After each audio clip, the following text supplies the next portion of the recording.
Hey there, welcome to the Focus Podcast with Tara Lee. This is the place where we talk about real life, real relationships, and how to grow through it all. If you're looking for simple mindset shifts, better communication, and deeper connections, you're in the right spot. Let's dive in.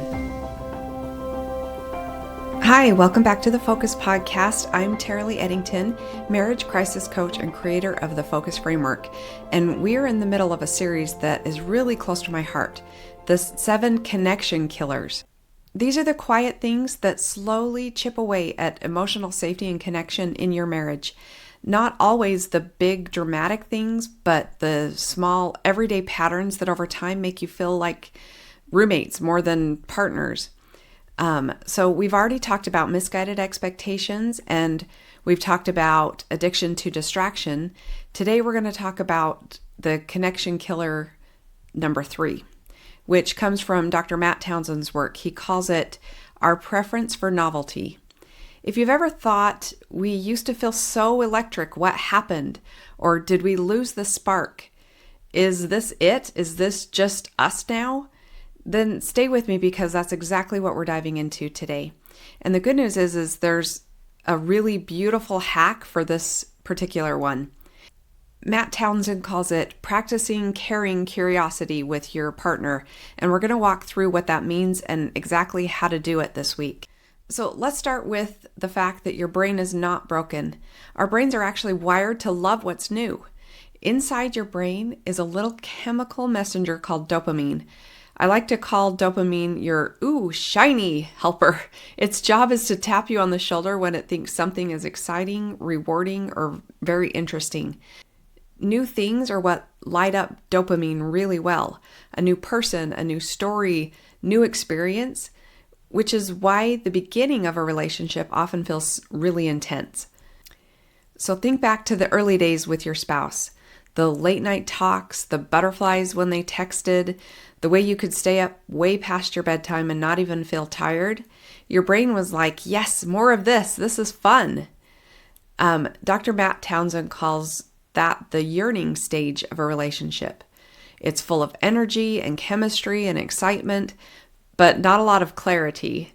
You're still figuring each other out and you're seeing all the best parts and everything kind of feels magical. Nothing's wrong with that. This is the fun stage, but it's supposed to feel amazing. The problem comes when we expect a 30-year marriage with kids and bills and work and stress to feel like that every single day. Because dopamine is short term. It's not built to sustain a lifetime commitment. It was never meant to be the only measure of whether your relationship is healthy or not. And here's what usually happens. Life gets real. You get a house or kids or a mortgage, you have demanding jobs or aging parents, or all of the above. You settle into routines and you know each other's stories. You can predict how your spouse will probably react in certain situations. And your brain is getting less new from your relationship. If we don't understand that this is normal, we can very easily build a painful story around it. We start thinking things like, we lost the spark, or we're basically just roommates, or maybe this is the wrong person. I shouldn't feel this flat. But from this perspective and a lot of relationship research, this is actually the earning stage of love. The yearning stage is all that early chemistry, and the earning stage is where commitment is tested, where reality shows up and where deeper love is actually built. The problem is our preference for novelty can make this normal, steady stage feel like something has gone wrong. And so what do? We often start chasing novelty in other ways. Constantly comparing our relationship to other couples on social media, or needing the next trip, the next project, the next Amazon box to feel okay. We get a dopamine hit from attention outside of the marriage, maybe innocent at first, but it feels exciting. Or checking out emotionally and living in a fantasy world instead of being present in the one we actually have. Again, this doesn't mean that you're a terrible person. It just means that your brain is looking for new and doesn't know what to do with calm. If we're not careful, that craving for novelty can quietly erode the gratitude and the commitment and the willingness to stay and grow through the hard parts. I want to offer a little reframe here. What if your marriage isn't boring? What if it's actually safe? We don't always have language for that difference. Boredom in a relationship feels like I'm checked out, or I really don't want to be here, or I feel numb. Safety, on the other hand, feels like I can relax. I don't have to perform. I can be myself, and you're still going to be here. Those can feel similar in your body, especially if you grew up around a lot of chaos or drama. Calm might actually feel uncomfortable at first, but they're not the same thing. Peace is not the opposite of passion. Peace is the soil where real intimacy can grow. So if you've been looking at your marriage and thinking, it's just so normal, so predictable, I want to suggest something to you, that this might be a sign that you've built something. And now, instead of burning that down to go chase dopamine somewhere else, we can actually bring healthy novelty into the relationship. And this is where I love what Dr. Matt Townsend's hack for this connection killer. He tells us that our preference for novelty and the hack for that is practice carrying curiosity with your partner. So let's talk a little bit about what that means.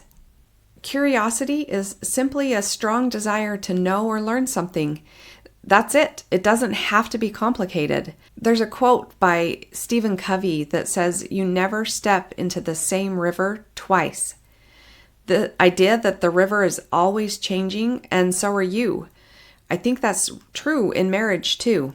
You never come home to the exact same version of your spouse twice. They're having new thoughts and new experiences and new worries and new growth, and you are too. Another quote that I've heard, I believe it's by Iris Apple, says that if you're not interested, you can't be interesting. Humans are more attracted to people who are curious and interested in them. We lean towards the people who lean towards us. You usually don't fall out of love, you just stop looking for it in your partner. And I really believe that. A lot of couples aren't actually out of love. They've just stopped being curious. They've stopped looking for what is lovable and growing and beautiful in each other. So instead of using our preference for novelty to go looking for somewhere else, we use it to say, I want to get to know you again, or I want to lean into your world. I want to bring new questions and new experiences into what we already have. That's carrying curiosity. And you don't have to overhaul your whole marriage to do it. You can start with one simple practice this week. What I want to do now is to walk you through some of these practices and invite you to pick just one to play with this week. Don't try to do all of them, just choose one and experiment. The first one is do the opposite. Here's what that means. If you're usually the one who talks more in the relationship, this week practice listening more. Ask your partner a question and then be quiet. Really listen. Notice their face, their tone, the words they choose, and just get curious about their inner world. If you're usually the one who listens more, this week practice speaking up. Share one story, offer one opinion. Talk about one thing that's been on your mind that you normally keep to yourself. Curiosity sometimes looks like changing the role you normally play just a tiny bit so that a new version of you has room to show up. You might be surprised what you learn about your partner and about yourself. So curiosity practice number 2 is honestly one of my favorites. Learn something new about your partner every day. So commit to asking your partner one question each day that you've never asked before. I love this. This doesn't have to be dramatic or super deep. You don't have to sit down with them and say, we need to talk about our childhood wounds or something like that. It can be light and playful. Ask them, what was your favorite Saturday morning as a kid? Or if you could instantly be really good at one hobby, what would you pick? Or here's another one. What's something you've never tried but always thought it would be fun for us to do together? Or is there a dream that you had when you were younger that you've never told me about? There's a researcher named Dr. Arthur Aaron who created 36 questions to fall in love. You can literally Google those and use them as a cheat sheet if you want to. The point isn't to check off the questions like a to-do list. The point is to signal, hey, I'm still interested. I still want to know you. I don't think I've discovered everything about you yet. This alone can bring the little spark back, simply just because being seen and cared about feels really good. Curiosity practice number 3 is participate in your spouse's hobby. This curiosity practice takes it to a deeper level into something that your partner really loves to do. So ask yourself, what's something my spouse really enjoys that I've pretty much stayed out of? It might be a sport or a game or a kind of music or a craft, a show, a volunteer thing that they do. The challenge here is to enter their world on purpose. Maybe you could say, hey, I know that you love golfing. Would you show me what you love about it? Could I do it with you sometime? And then here's the key. Stay with it long enough to find one little bit of joy in it. It might not be your favorite thing in the world, and that's okay, but maybe you enjoy how focused they get. Maybe you like the silliness of it, or maybe you just like seeing them come alive. Curiosity says, I want to learn your world, not just ask you to live in mine. That's a powerful way to bring healthy novelty into your relationship. Okay, curiosity practice number 4 is to take a class together in something new. Shared language and experiences build emotional closeness. When you're learning together, you stretch your passions and promises. You're vulnerable. You show humility and effort and presence. So think about something new that you could learn together. Maybe it's a cooking class or salsa or ballroom dancing. I don't see my husband doing that one, but what about pickleball or rock climbing, a workshop at a local community center, an online class that you go through side by side? The idea is that you're both beginners.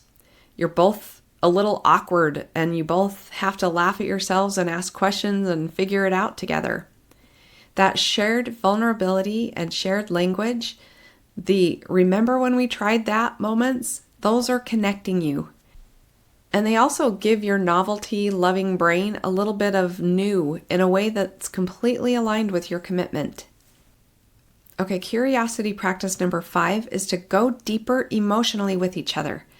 Use questions and surveys to uncover things like your partner's love language, or their attachment style, your attachment style, their character strengths, deeper beliefs. You can find free quizzes online for most of these things. The quiz itself isn't the point, it's the conversation with each other afterwards. You might say something like, hey, I took this little strengths quiz. You want to take it with me and compare? Or let's see if our guesses about each other's love languages are right. And then instead of just reading the results and moving on, you can ask, what felt really true to you? Or what surprised you? What do you wish I understood better now that I've seen this? You cannot go deeper in life than the questions you ask. So use curiosity to open those doors. You don't have to force anything heavy, just stay interested. So curiosity practice number 6 is closely connected. Ask deeper questions to find their deeper why.